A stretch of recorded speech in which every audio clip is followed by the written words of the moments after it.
તાલુકાના રણાસણા ગામમાં ઓમ ઠાકરે ધોરણ 12 સાયન્સમાં 98.75% સાથે 93.27% પરિણામ મેળવી અને સમગ્ર જિલ્લામાં પ્રથમ સ્થાન હાંસલ કરી અને અનોખું ઉદાહરણ પૂરું પાડ્યું છે।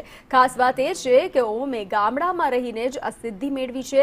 જ્યારે સામાન્ય રીતે વાલીઓ શહેરની આધુનિક સુવિધાઓ તરફ વળે છે, ઓમનું માનવું છે કે સુવિધાઓ કરતા મહેનત અને પરિવારનો સહયોગ મહત્વનો છે। ગ્રામ્ય પરિસ્થિતિમાં જેવી લાઇટની સમસ્યા સર્જાય છે અને ગરમી વચ્ચે પણ તેણે પોતાના લક્ષ્ય પર ધ્યાન હટાવ્યું નથી। હવે તે ભવિષ્યમાં શ્રેષ્ઠ ડોક્ટર બની સમાજ સેવા કરવાનો સંકલ્પ ધરાવે છે। તેવી આ સિદ્ધિ ગ્રામ્ય વિદ્યાર્થીઓ માટે પ્રેરણારૂપ બની છે અને આ પરિવારમાં પણ આનંદનો માહોલ જોવા મળી રહ્યો છે, જ્યાં સામાન્ય પરિસ્થિતિ હોવા છતાં માતા પિતાના સહયોગથી સફળતા પ્રાપ્ત કરવામાં આવી છે।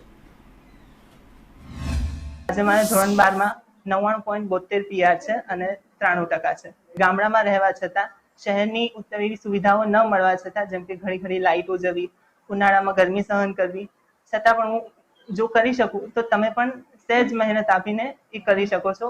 એટલે હું એવા દરેક વિદ્યાર્થી માટે કે જે આવી સ્થિતિમાં છે એના માટે પ્રેરણાનો સ્ત્રોત બનવા ઈચ્છું છું અને ભવિષ્યમાં એક સારો ડોક્ટર બનીને સમાજની સેવા કરવા ઈચ્છું છું। મારો દીકરો ઓમ ઠક્કર આજે સાબરકાંઠામાં સારા એવા ટકા સાથે પાસ થયેલ છે।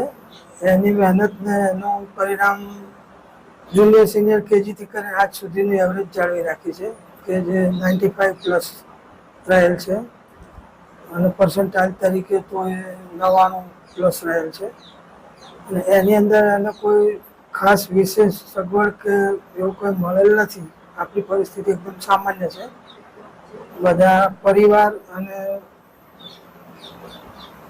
મામા સગા સંબંધીઓના સાથ સહકારથી આજે જે કંઈ પહોંચ્યા છીએ આટલા સુધી, એ એમનું એક બેકઅપ હતું, એના લીધે શક્ય બન્યું છે।